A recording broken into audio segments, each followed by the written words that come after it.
the Honorable Fayval Williams.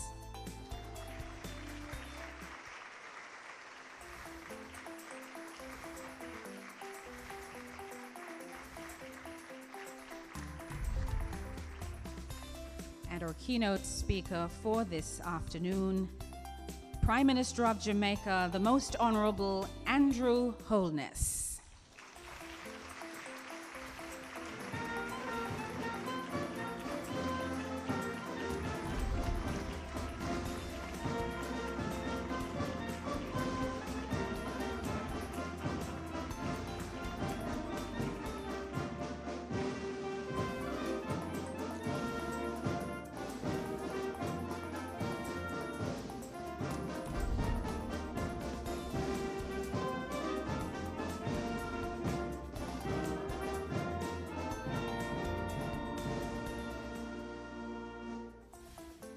You may be seated.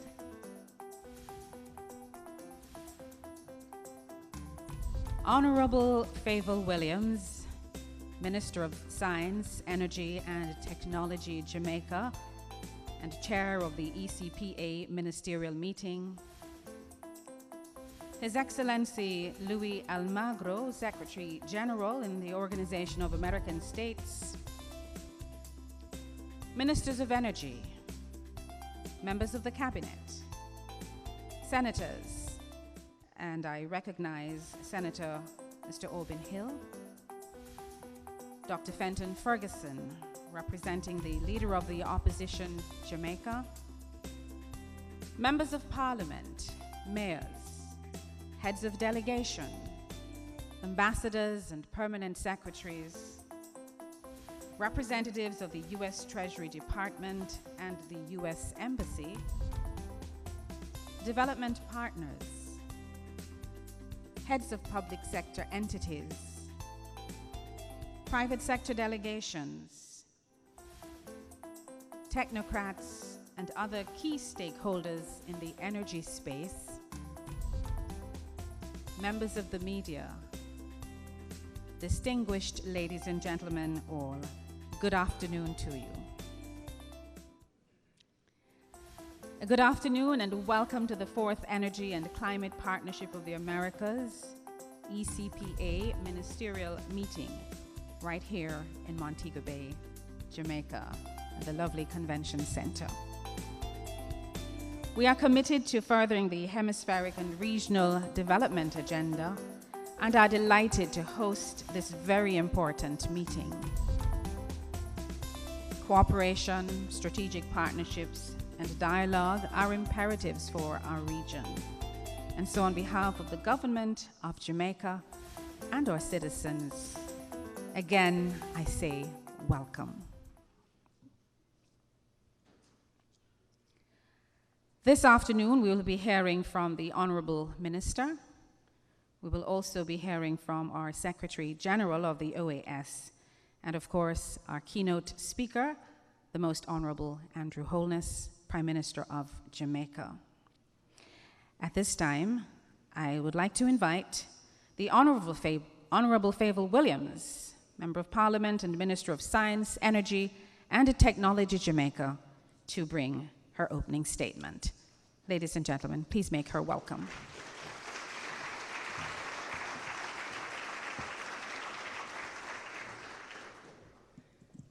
Thank you, Madam Moderator.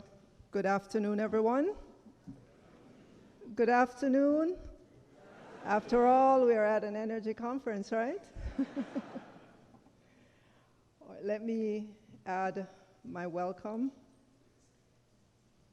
Most Honorable Andrew Holness, Prime Minister of Jamaica, Secretary General, His Excellency Luis Almagro, the Organization of American States, Ministers of Energy, members of the Cabinet, senators, and I recognize Senator Auburn Hill, Dr. Fenton Ferguson, representing the Leader of the Opposition, members of Parliament, mayors, heads of delegation, ambassadors, permanent secretaries, representatives of the U.S. Treasury Department and the U.S. Embassy, development partners, heads of public sector entities, private sector delegation, technocrats, and other key stakeholders in the energy space. It is an honor and a privilege for me to welcome you to the 4th ministerial meeting of the Energy and Climate Partnership of the Americas. Our governments are united in the common pursuit of the economic advancement of the people of the region. The achievement of clean, safe, reliable, affordable, and sustainable energy is at the heart of that agenda. We know that we have unfinished business to make good on the compact that we have committed through various declarations, conventions, and national goals and agendas. This 4th ministerial meeting must send a signal to the world that the urgency is now. And why is that? We are in the last decade to fulfill the great promise of no poverty, of gender equality, of clean water and sanitation, decent work and economic growth, industry, innovation, infrastructure, sustainable cities and communities, climate action, and partnerships to achieve the Sustainable Development Goals. While global data on poverty is showing 2019 to be the most successful, with fewer than 50 million people living below the US $1.90 per day, there is a great and disturbing divergence which shows that Africa is being left behind, while in many ECPA countries, the rate of decline in poverty is slowing or appear to be off track. As leaders and policy experts, we know the correlation between poverty and gender inequality, environmental vulnerability, lack of sustainable livelihoods, and energy resilience and energy poverty. History will provide a scathing rebuke of this generation of leaders if we fail to move from words to action and from plans to implementation. Time is against us. We must have the robust frameworks, the legislative, regulatory, policy, institutional mechanisms to allow countries to address fundamental and systemic challenges that hinder sustainable growth and development. We must leverage our resources in the hemisphere to act now to build on successes if we are to cover ground in a Usain-like 100-meter sprint. Ladies and gentlemen, the theme of this ministerial, energy resilience and investment opportunities, signals the importance being placed on small developing states such as Jamaica to continue to have at the forefront of our agenda the whole issue of resilience and to have clarity in terms of policy perspectives as well as strategic directions that are necessary to achieve our energy mandate. The fragility of our economies and our still developing energy infrastructure require the sustained and strategic investments as we pursue the Sustainable Development Goals and better quality of life for our citizenry. On the eve of this ministerial, Jamaica has announced a US $7.3 billion investment projection in the electricity generation sector to 2037 to achieve 50% renewable energy mix based on the Integrated Resource Plan. The 5-year target to 2025, Jamaica is targeting 320 megawatts of solar and or wind, 120 megawatts of LNG, and 74 megawatts of hydro, waste-to-energy, and or biomass. Jamaica's energy investment ecosystem is being transformed with an increasing number of players entering the sector. Companies raising capital on our world-beating #1 stock exchange, and ordinary Jamaicans from all walks of life owning assets in energy-related companies. With the help of our developmental partners, the Inter-American Development Bank, Jamaica now has a strategic framework on electric mobility for discussion with key stakeholders. and priority action. And I can say Jamaica is in a pole position to reshape, redefine, and redraw the energy landscape. We will achieve 100% electrification, affording every citizen access to safe, affordable, and reliable energy. We will achieve 50% of renewable energy mix by 2037. We will reduce carbon dioxide emissions with electric vehicles and greater renewable mix. We will increase the contribution of energy to economic growth, job creation, and sustainable livelihoods with investment projections of more than US $7.3 billion. Ladies and gentlemen, over the next 2 days, or the 1.5 days that's left of high-level dialogue across several themes: poverty, gender, sustainability, resilience, infrastructure, renewable energy, and electric mobility, there's opportunity to determine the roadmap for this last decade. Leaders, although we are in a race against time, we can deliver on our commitments to our people if we focus on our strengths and not our differences, if we work together, understanding that the concept of national borders has become mere superficial in a global village. It is time to get back to the drawing board. There's work to be done to take people out of poverty, to address gender inequalities that lead to gender-based violence and intergenerational poverty, to unleash the financial resources of the region, to convert challenges to opportunities in the energy sector, to rewrite the script on economic mobility for all people. Ladies and gentlemen, we have a moral obligation to lead and to help our people to reimagine a future of hope and prosperity. I thank you.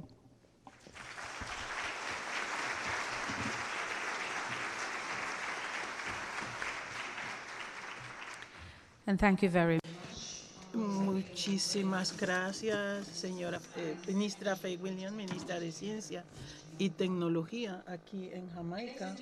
Señoras y señores, en estos momentos, Su Excelencia Luis Almagro, secretario general de la Organización de Estados Americanos, va a presentar su discurso. Por favor, vamos a recibirlo con un aplauso.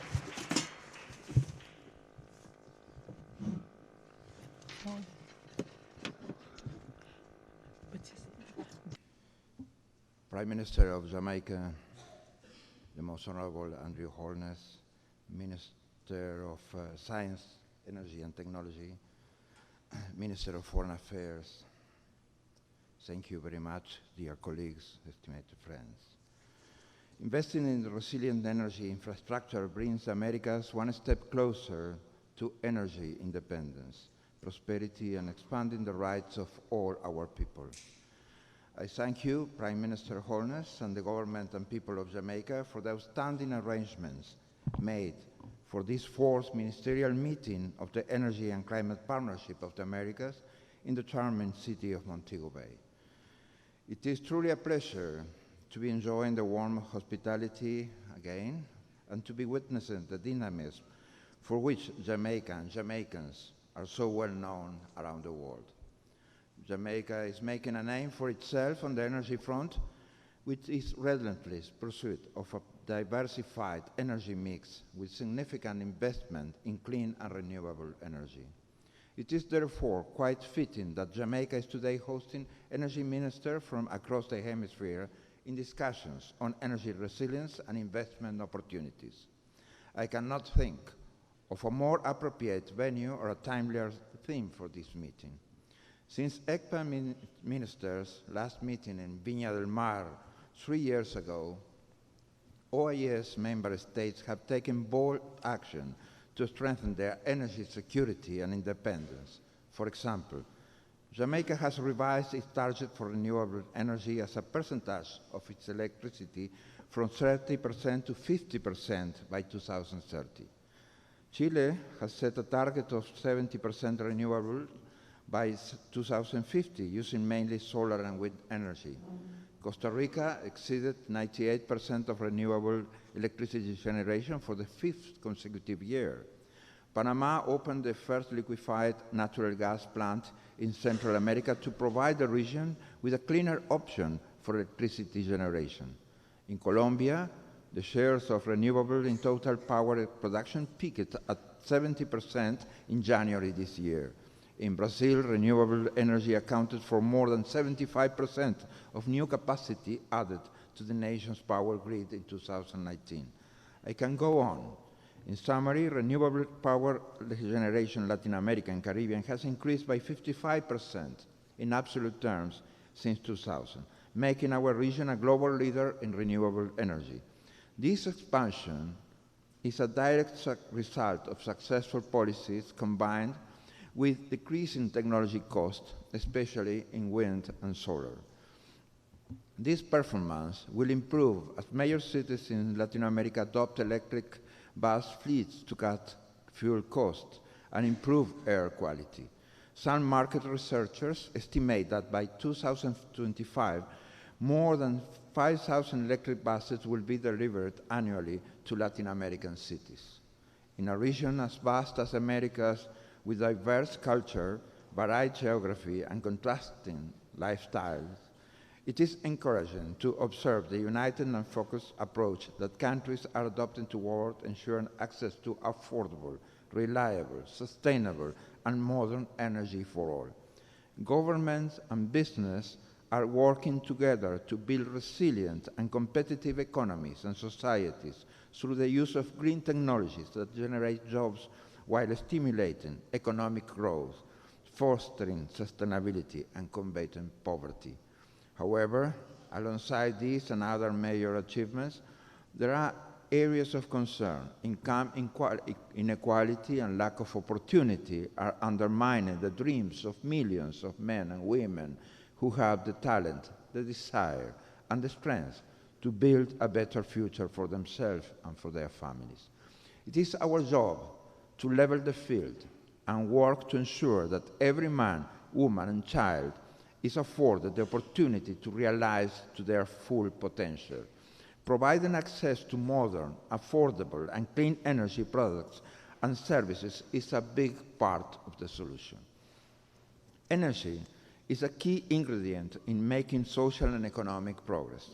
Changing the energy paradigm to address growing environmental and social demands for clean and affordable energy gives us a unique opportunity to strengthen the region's resilience to energy price shocks and to build an energy future based on indigenous resources.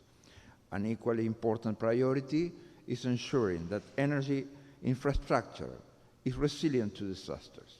While I commend all OES governments for the attention that they are giving to this critical matter, I must take particular mention of the Caribbean embrace of resilient development.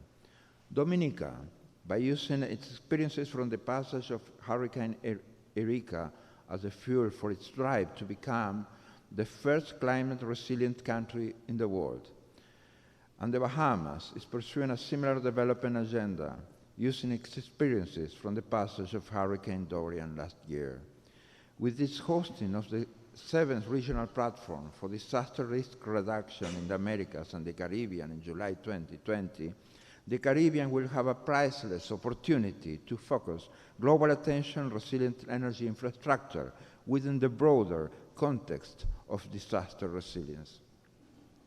Since it was conceived at the 5th Summit of the Americas in Trinidad and Tobago in 2009, ECPA has facilitated the exchange of experiences, technical knowledge, and expertise among OES member states. Over that time, the OES, as the coordinating secretariat of ECPA, secured $12.7 million in grants from the United States government to organize more than 100 technical and policy workshops, dialogues, seminars, courses, and exchange missions. More than 4,000 energy practitioners, government officials, academics, and entrepreneurs from 32 countries across the Western Hemisphere participated in activities designed to address energy priorities. Importantly, institutions such as the IDB, the World Bank, CAF, CDB, CARICOM, SICA, ECLAC, OLADE, and OEX, among others, have found in ECPA a space where they can work together to identify solutions and share experiences for the advancement of energy security, independence, and resilience. In 2020, we will continue to strengthen these lines of collaboration between governments and the private sector in order to build an enabling environment of increased private sector investment in energy infrastructure that is transparent, competitive, and consistent with international best practices. I encourage all present here today to continue to use ECPA as a mechanism to support their push for clean, resilient, and sustainable energy. Finally, I would like to commend Jamaica for its leadership in the advancement of energy security. Prime Minister Holness, your country's dedication and hard work in this field is an inspiration to us all. The last mile is always the longest mile. Yet, we should not feel discouraged by the road ahead. In the words of the great Bob Marley, beginnings are usually scary, and endings are usually sad, but it's everything in between that makes it all worth living. I hope that your deliberations today and tomorrow will help to accelerate universal access to energy, promote employment, and generate new wealth and prosperity for the peoples in the Americas. There is a very well-known equation that says energy is mass and light speed squared. The closest that we have been to light speed as humans has been here in Jamaica by Herb McKinley, Arthur Wint, Don Querry, Merlin Otti, Elaine Thompson, Veronica Campbell Brown, Shelina Fraser, Anastasia Leroy, Asafa Powell, and the one I was able to see when I was posted as ambassador in Beijing, Usain Bolt. Thank you very much.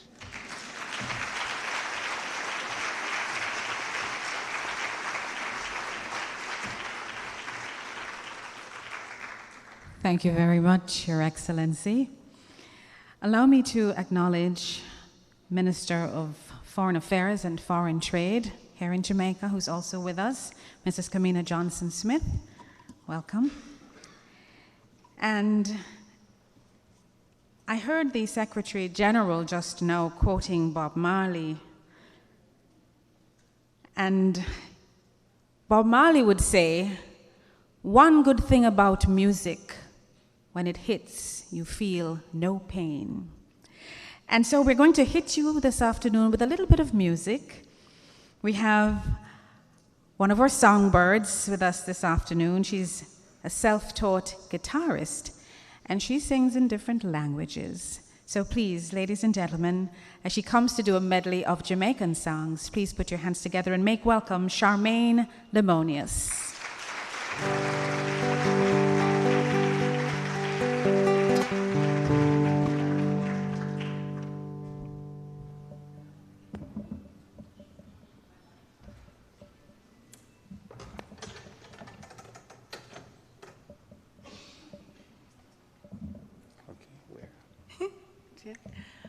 Good afternoon, everyone, and welcome.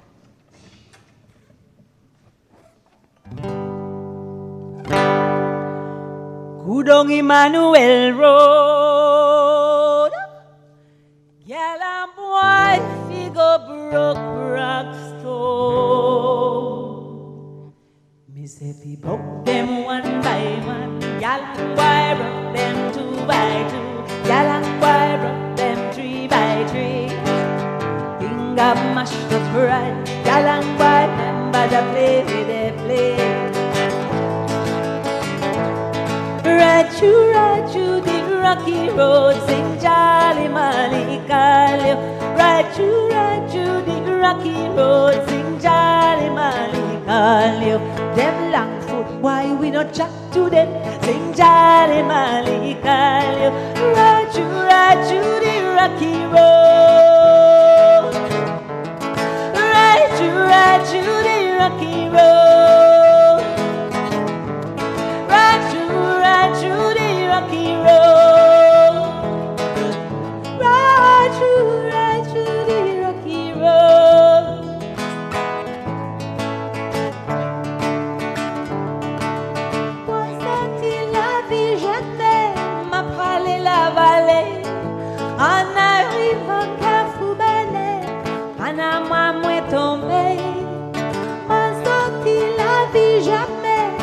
râler la vallée, en arrivant à Foubelle, Panama m'est tombé, Panama m'est tombé, oh, Panama m'est tombé, Panama m'est tombé, ça qui d'ailleurs ramassé pour moi.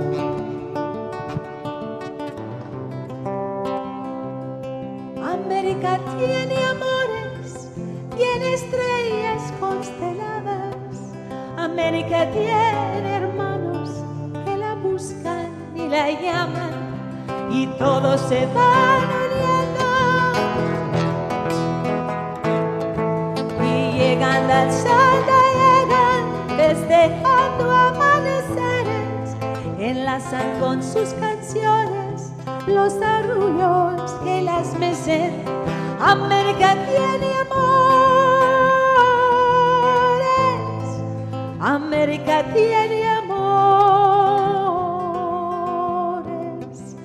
América tiene amores.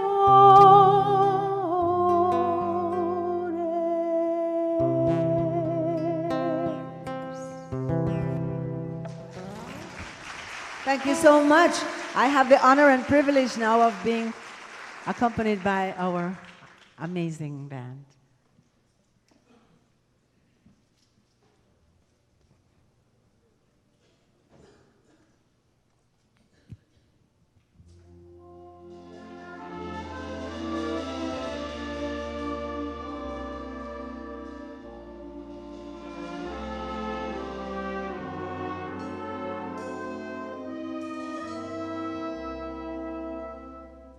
Oh, pirates, yes, they are by. Sold I to the merchant ships. Minutes after they took I from the bottomless pit, but my hands were made strong by the hand of the Almighty. We forward in this generation, triumphantly.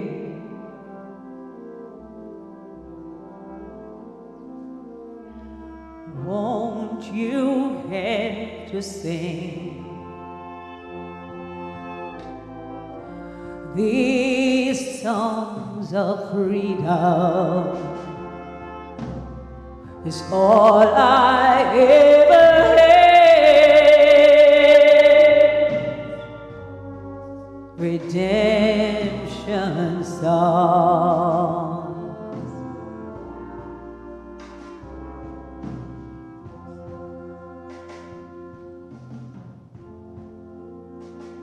Emancipate yourselves from mental slavery. None but ourselves can free our minds. Have no fear for atomic energy, for none of them can stop the time. How long shall they kill our prophets while we stand aside and look?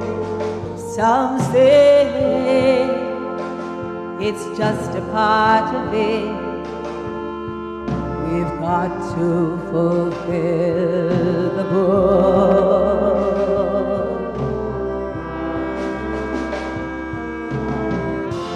Won't you help to sing another song of freedom? It's all I ever had.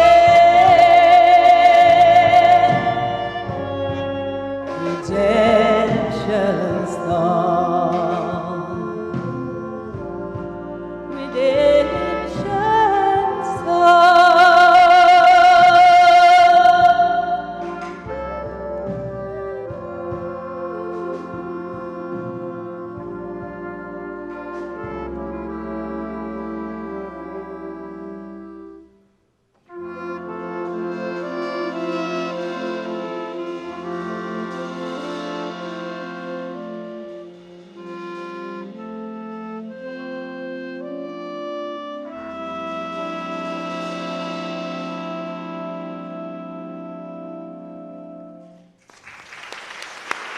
Thank you very much.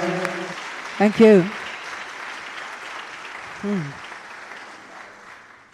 Well, we all love Bob Marley, so we're going to give you one more. Is that all right?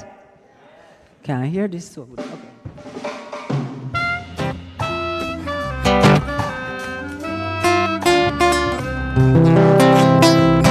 One love, one heart. Let's get together and feel alright. You can sing it with us if you like. One love, one heart. Give thanks and praise to the Lord, and I will feel alright. Get together and feel alright. Let's get together to fight this holy Armageddon. When the man comes, there will be no more doom. Have pity on those whose chances are fading. There ain't no hiding place from the Father of creation. One love, come on everybody, one love. Let's get together and feel alright. One love, I know you know the song. Give thanks and praise to the Lord, and I will feel alright. Let's get together and feel alright.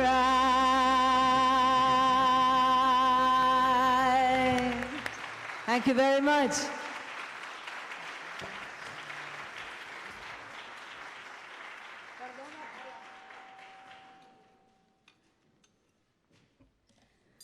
Ladies and gentlemen, may I have another round of applause for the Jamaica Military Band and Charmaine Lemonius. And I believe he may dance his way to the lectern. I saw him tapping his feet there for a bit. Please make welcome to give us our keynote address, the Most Honorable Andrew Holness, Prime Minister of Jamaica.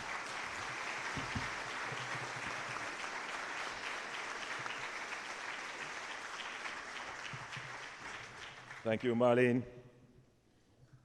The Honorable Fayval Williams, Minister of Science, Energy and Technology and Chair. Our Minister of Foreign Affairs, Senator the Honorable Kamina Johnson-Smith. His Excellency Louis Almagro, Secretary General of the OAS. Dr. Fenton Ferguson, representing the Leader of the Opposition. Visiting Ministers of Energy, members of the Diplomatic Corps, members of Parliament, permanent secretaries, mayors and custodies, heads of visiting delegations, experts, and other key stakeholders in energy, executive heads of public and private sector organizations and other stakeholders, representatives of the media, distinguished ladies and gentlemen, good afternoon. Let me welcome you to the most energetic place on earth. I just need to figure out how to convert that energy into electricity.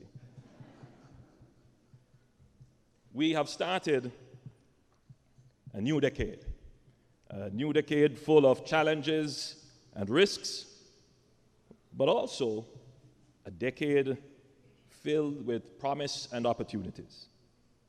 For us, as leaders in our respective countries, the biggest and most pressing challenge is to fully support the transformation towards sustainable and resilient societies.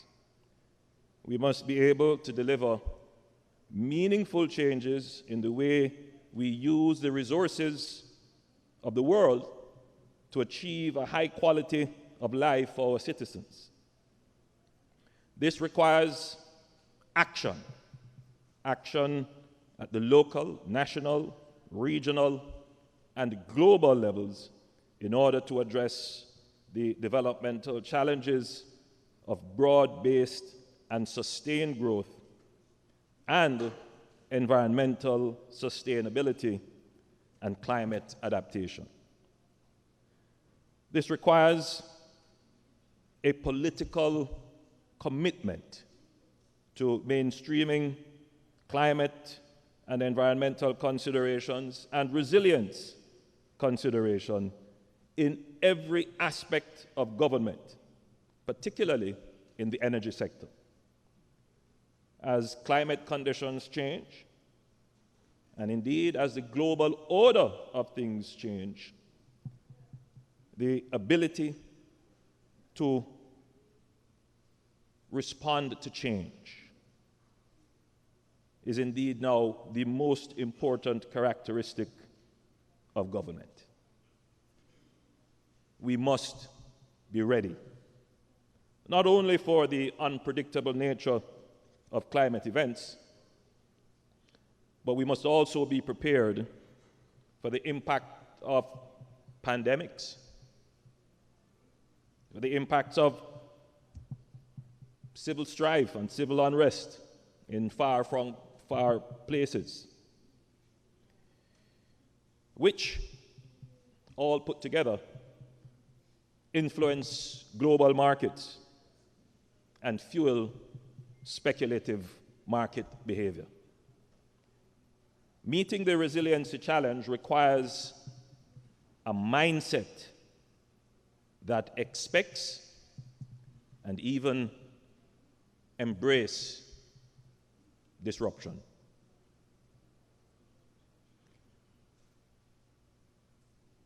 In this way, if we have this mindset change that expects and embraces disruption, we are therefore better able to convert risks into opportunities. In Jamaica, we are trying to change that mindset.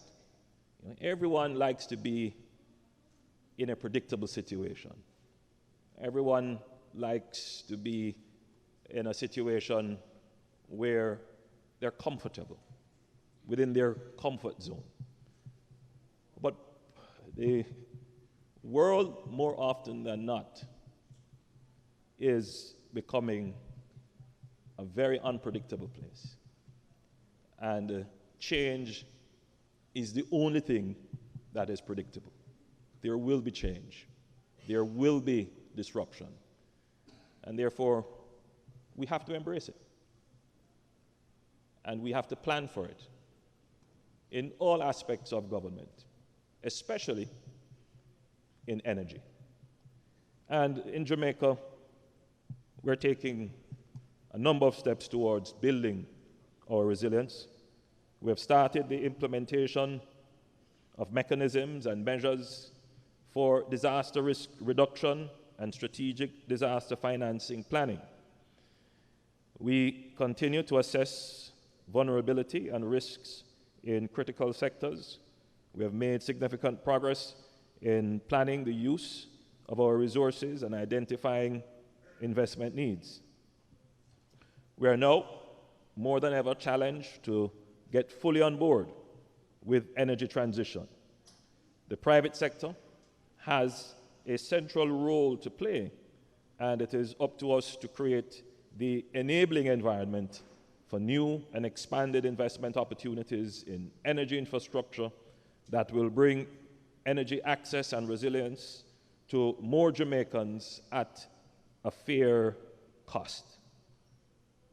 We are also continuously promoting investments in building energy resilience to accelerate the deployment of renewable energy technologies on the island, paired with energy efficiency strategies to reduce our dependency on outside sources.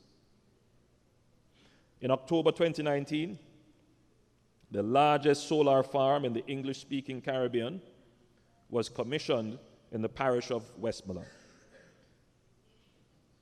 Increased use of renewables and innovative ideas such as pumped hydro storage plants to provide integrated solutions to our water and energy sector will lower costs for consumers and contribute to environmental preservation. Public sector bodies have also become actively engaged in energy conservation as part of the government's energy efficiency and conservation program, which emphasizes being energy conscious and implementing energy efficient measures. Last year, Jamaicans were given the opportunity to invest in the renewable energy sector by becoming shareholders in the largest wind energy facility in the English-speaking Caribbean, the Wigton Wind Farm Limited. 31,000 Jamaicans invested in this opportunity. That at the time was the largest subscription to an IPO in Jamaica. There are more IPOs to come. We are in the process of selling shares in one of our toll roads, the Trans-Jamaica Highway, and that will be a major investment opportunity. But we're coming with another energy investment opportunity for the average Jamaican. The government of Jamaica will be selling its shares in the Jamaica Public Service Company Limited. And I know many Jamaicans are anxiously awaiting this investment opportunity. And when it comes, I'm certain that it is going to be significantly oversubscribed. What it tells me is that there is a significant investment appetite in Jamaica for investments in the energy sector. So this is a conference on energy and discussing climate, but you will forgive me if I also make it into an investment promotion conference for Jamaica. So we will be glad to have investments from all the countries represented in our energy sector. The Jamaica Public Service Company, of course, is a monopoly service provider of electricity. However, recent legislative changes open the door for persons to generate electricity for their own use and enter into net billing or wheeling arrangements. The new legislative framework also provides for independent power producers to enter into power purchase agreements with the JPS. We see these changes to the electricity infrastructure as important. Reducing reliance on the centralized energy grid is one of the mitigation measures that we have taken in terms of building resilience. In creating market conditions, we will start the implementation of a grant from the Green Climate Fund to support the assessment and development of the first ever Caribbean green bond on the stock market. We see this measure as sending a clear signal to investors that Jamaica supports and is ready to attract climate-smart and sustainable investments. Jamaica's energy policy, 2009 to 2030, establishes certain goals towards achieving Jamaica's Vision 2030. Goal number 4 envisions that Jamaica's energy policy is secure and sufficient to support long-term economic and social development and environmental sustainability. Currently, we are at approximately 18% of our electricity generation coming from renewables. However, we have set ourselves a very ambitious target of having 50% of our electricity generation from renewables by 2037. And I'm about to just revise that. Minister, it should be 2030, right? 2037. And considerable work continues to diversify our energy sources and incorporate more renewable energy. The aim is to secure Jamaica's energy future, making the country more resilient in the face of natural disasters and volatility in fuel prices. Jamaica now enjoys a mix of solar power plants, wind farms, and hydroelectricity, in addition to an increasing proportion of LNG-generated power over traditional heavy fuels. Over the past decade, LNG has been approximately 30% cheaper than diesel and is more environmentally friendly as it burns significantly cleaner than oil-based fuel. We are moving towards cleaner energy supplies to power Jamaica's economy. Thus, the shift to renewable energy sources is matched by increased investment in LNG. In 2019, New Fortress Energy officially commissioned into service its floating storage regasification terminal, and this will result in cheaper energy costs for the country from a more environmentally friendly fuel source. Now, building resilience requires that we put in place integrated strategies and plans for sustainable development. It requires that we understand disaster loss and the dynamic risk landscape and implement appropriate policies to establish the necessary linkages within the built environment, taking advantage of technology, scientific evidence, and traditional knowledge, all of which are critical for building a resilient society. But I close with my opening statement. Building resilience requires a mindset change of mainstreaming the acceptance and indeed the embrace of change and disruption. That is the only thing that is certain. And if we are agile, if we accept that there will be disruption, and we put in place the policies and the measures to adapt, to mitigate, then we can turn the uncertainty of change, the risks of disruption, into opportunities of the future. Ladies and gentlemen, you have been a gracious audience. I thank you.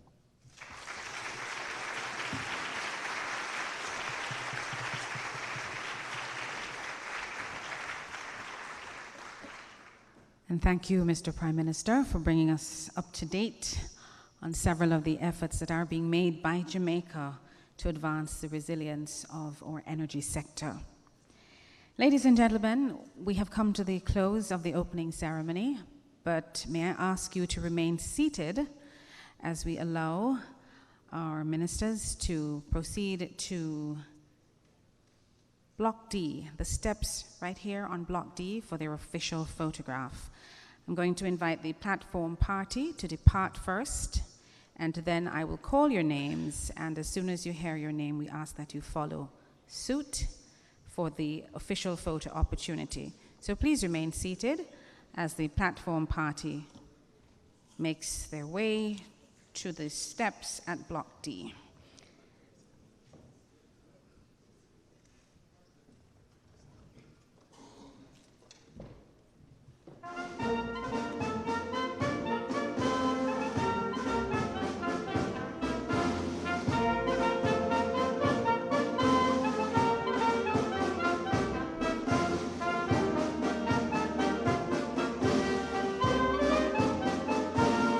They will be followed by Miss Kim Osborne, Executive Secretary, Integral Development, OAS. Dr. Peter Allen, Director of Energy for Belize. Camilo Ramirez, Director Advisor, Ministry of Energy, Colombia. Dr. Evanson Calixte, Special Energy Advisor to the President of Haiti. Dr. Guadalupe Gonzalez, Director, National Secretary of Energy for Panama, to be followed by Mr. Gustavo Gazal, Director, Ministry of Energy and Mining in Paraguay. Her Excellency Beth Urbanas, U.S. Department of Energy. Ambassador, His Excellency Brian Challenger, Advisor, Minister of Civil Aviation and Energy, Antigua and Barbuda. His Excellency Luis Fernando del Solar Dorrego, Ambassador of the Republic of Argentina to Jamaica. His Excellency Carlos Alberto Michelsen den Hartog, Ambassador of Brazil to Jamaica. Her Excellency Laurie Peters, High Commissioner of Canada to Jamaica. His Excellency Francisco Javier Bernales, Ambassador of Chile to Jamaica. His Excellency Dr. Vince Henderson, U.S. and the Permanent Representative to the OAS. His Excellency Felix Garcia Taveras, Ambassador of the Republic of the Dominican Republic to Jamaica. Her Excellency Audrey Marks, Ambassador of Jamaica to the United States. Her Excellency Ms. Nicole Oliver, Parliamentary Secretary in the Ministry of Energy and Energy Industries, Trinidad and Tobago. Mr. Rolando Castro Cordoba, Vice Minister of Environment and Energy from Costa Rica. His Excellency Gonzalo Uquillas, Vice Minister of Energy, Ecuador. His Excellency Miguel Juan Revolo Acevedo, Minister in the Ministry of Energy and Mining for Peru, followed by His Excellency Senator Simon Stell, Minister of Climate Resilience, Environment, Forestry and Fisheries from Grenada. His Excellency Frederick Stevenson, Minister of National Mobilization, Social Development, the Family, Persons with Disabilities and Youth, St. Vincent and the Grenadines. Honorable Wilfred Abrahams, Minister of Energy and Water Resources, Barbados. His Excellency Secretary José Salvador Andal Candre, Minister of Energy, El Salvador. His Excellency Alberto Pimentel, Minister of Energy and Mining, Guatemala. His Excellency Roberto Ordóñez, Minister of Energy, Honduras. Her Excellency Mrs. Bridget Yvonne Boudier Bryan, Ambassador Designate of the Republic of Nicaragua to Jamaica. His Excellency Stevenson King, Minister of Infrastructure, Ports, Energy and Labor, St. Lucia. His Excellency Romuald Ferreira, Minister of Environment and Housing, the Bahamas. His Excellency Louis Almagro, who's already on the outside, along with our Minister of Science, Energy and Technology, Jamaica, and the Most Honorable Andrew Holness, Prime Minister of Jamaica. Ladies and gentlemen, we will hear from the Jamaica Military Band for a little while longer, and then I need to remind you that the plenary follows in Block C, and thereafter a special reception will be held at 7 p.m. on the Ocean View Terrace, which is the area just in front of this building below the stairs. So over to the Jamaica Military Band as we allow our ministers to have an official photograph, and we ask that you remain seated for just a while longer. Thank you so much. God bless. Enjoy the rest of the meeting. May it be productive, and maybe leave here with the challenges becoming opportunities and with the region forging ahead. God bless. Good afternoon.